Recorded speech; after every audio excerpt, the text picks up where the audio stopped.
Hi guys. Kochi കോൺസ്റ്റിറ്റ്യുവൻസിയുടെ deep analysis, അതായത് booth level deep analysis ആണത്. ഇത് ഇന്ന് മെയ് 3, നാളെയാണ് റിസൾട്ട്. ഈ വർക്ക് നമ്മൾ ചെയ്തത് ഇലക്ഷന് മുന്നേ ഒരാഴ്ച മുന്നേ ആണ്. ബൂത്ത് ലെവൽ അനാലിസിസ് നടത്തി ഓരോ ബൂത്തിലെയും സാധ്യത പ്രൊഡിക്റ്റ് ചെയ്യുന്നതാണ്. ഡാറ്റ അനാലിസിസ് നടത്തിയിട്ട് ഓരോ ബൂത്തിലെയും സാധ്യതകളും വോട്ട് ഷെയറും പ്രൊഡിക്റ്റ് ചെയ്യാനായിരുന്നു നമ്മളുടെ വർക്ക് ഉണ്ടായിരുന്നത്. ഇപ്പോൾ കൊച്ചി കോൺസ്റ്റിറ്റ്യുവൻസിയിൽ നമ്മൾ 5 സോൺസായിട്ട് കൊച്ചി കോൺസ്റ്റിറ്റ്യുവൻസിനെ തരംതിരിച്ചിട്ടുണ്ട്. ചെല്ലാനം, ചുള്ളിക്കൽ, ഫോർട്ട് കൊച്ചി മട്ടാഞ്ചേരി, ഫോർട്ട് കൊച്ചി കുമ്പളങ്ങി. അതിൽ ആകെ മൊത്തത്തിൽ 1,49,613 വോട്ടർമാരിൽ 240 പാർട്ടായിട്ടാണ് ഈ ഒരു കൊച്ചി കോൺസ്റ്റിറ്റ്യുവൻസിനെ മാറ്റിയിരിക്കുന്നത് ഇലക്ഷൻ കമ്മീഷൻ. 157 ബൂത്തുകൾ. അതിൽ ചെല്ലാനത്ത് 36 പാർട്ടുകളിലായിട്ട് 25,061 വോട്ടർമാരുണ്ട്. അതിൽ UDF 9,863 വോട്ടുകളും LDF 4,715 വോട്ടുകളും NDA 4,726 വോട്ടുകളും ചെല്ലാനം സോണിൽ നിന്ന് ലഭിക്കുകയും അതിൽ UDF 5,137 വോട്ടുകളുടെ ലീഡ് ലഭിക്കുകയും ചെയ്യും. അതുപോലെ തന്നെ അടുത്തതായിട്ട് ചുള്ളിക്കൽ സോണിൽ 79 പാർട്ടുകളിലായിട്ട് 43,701 വോട്ടുകളാണുള്ളത്. അതിൽ UDF 20,207 വോട്ടുകളും LDF 12,438 വോട്ടുകളും NDA 1,000 വോട്ടുകളാണ് കിട്ടുകയെന്നാണ് ഡാറ്റ അനാലിസിസ് പ്രകാരം നമ്മൾ പ്രൊഡിക്റ്റ് ചെയ്യുന്നത്. അതിൽ ചുള്ളിക്കൽ സോണിൽ UDF ഏറെക്കുറെ 7,769 വോട്ടുകളുടെ ലീഡ് ഉണ്ടായിരിക്കുന്നതാണ്. അത് കഴിഞ്ഞ് ഫോർട്ട് കൊച്ചി മട്ടാഞ്ചേരിയിൽ 17 പാർട്ടുകളിലായിട്ട് 10,904 വോട്ടേഴ്സാണുള്ളത്.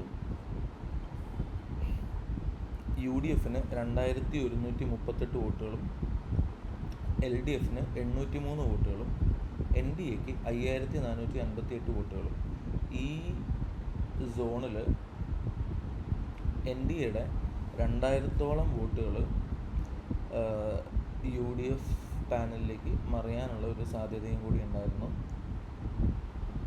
അത് കഴിഞ്ഞ് അടുത്ത സോണ് ഫോർട്ട് കൊച്ചിയിൽ 60 പാർട്ടുകളിലായിട്ട് 38,473 വോട്ടർമാരിൽ UDF 17,510 വോട്ടുകളും LDF 11,403 വോട്ടുകളും NDA 719 വോട്ടുകളാണ് കിട്ടാനുള്ള സാധ്യത ഡാറ്റ അനാലിസിസ് വെച്ച് നമ്മൾ പ്രൊഡിക്റ്റ് ചെയ്യുന്നത്.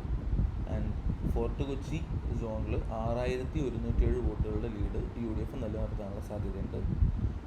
ആൻഡ് ലാസ്റ്റ് കുമ്പളങ്ങി സോണാണ്. 48 പാർട്ടുകളിലായിട്ട് 31,474 വോട്ടർമാരിൽ UDF 14,910 വോട്ടുകളും LDF 7,852 വോട്ടുകളും NDA 1,489 വോട്ടുകളും കിട്ടാനുള്ള സാധ്യതയാണ് കുമ്പളങ്ങി എന്നുള്ളത്. അതിൽ UDF 7,058 വോട്ടുകളുടെ ലീഡ് ഉണ്ടായിരിക്കുന്നതാണ്. അപ്പോൾ നമ്മൾ ഈ 5 സോണുകളിലായിട്ട്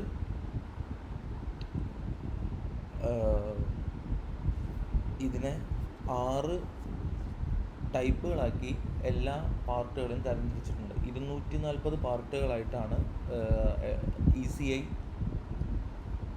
കൊച്ചി നിയോജക മണ്ഡലത്തെ ഡിവൈഡ് ചെയ്തിരിക്കുന്നത്. ആ 240 പാർട്ടുകളെ നമ്മൾ type A, type B, type C, type D, type E, type F ഇങ്ങനെ 6 പാർട്ടുകളായിട്ട് തരംതിരിച്ചിട്ടുണ്ട്. ടൈപ്പ് A UDF സേഫ്, ഉറപ്പായിട്ടും UDF ജയിക്കുന്ന മണ്ഡലങ്ങൾ. ടൈപ്പ് B ഫ്ലിപ്പ് ആവാൻ സാധ്യതയുള്ള മണ്ഡലങ്ങൾ. ടൈപ്പ് C മുന്നേ കയ്യിൽ നിന്ന് പോയി റിക്കവർ ചെയ്യാൻ പറ്റുന്ന മണ്ഡലങ്ങൾ. ടൈപ്പ് D T20 NDAയുടെ സ്ട്രോങ് ഹോൾഡ്. ടൈപ്പ് E BJPയുടെ stronghold. Type F LDF stronghold. ഇങ്ങനെ 6 ടൈപ്പുകളായിട്ട് നമ്മൾ പാർട്ടുകൾ തരംതിരിച്ചിട്ടുണ്ട്. പാർട്ടുകൾ അല്ലെങ്കിൽ ബൂത്തുകൾ തരംതിരിച്ചിട്ടുണ്ട്. ഓരോ ബൂത്തുകളുടെയും ഡീപ്പർ അനാലിസിസ് നമ്മളെടുത്ത് ഓരോ ബൂത്തിലെയും വോട്ട് ഷെയർ എത്ര എന്നുള്ള കാര്യം നമ്മൾ ഇവിടെ ഡാറ്റ അനാലിസിസ് ചെയ്ത് പ്രൊഡിക്റ്റ് ചെയ്ത് 240 പാർട്ടിലെയും അനാലിസിസ് ഇവിടെ നടത്തിയിട്ട് ക്ലാസിഫൈ ചെയ്തിട്ടുണ്ട്. ഇനി ഡീപ്പർ അനാലിസിസിലേക്ക് പോകുന്ന സമയത്ത്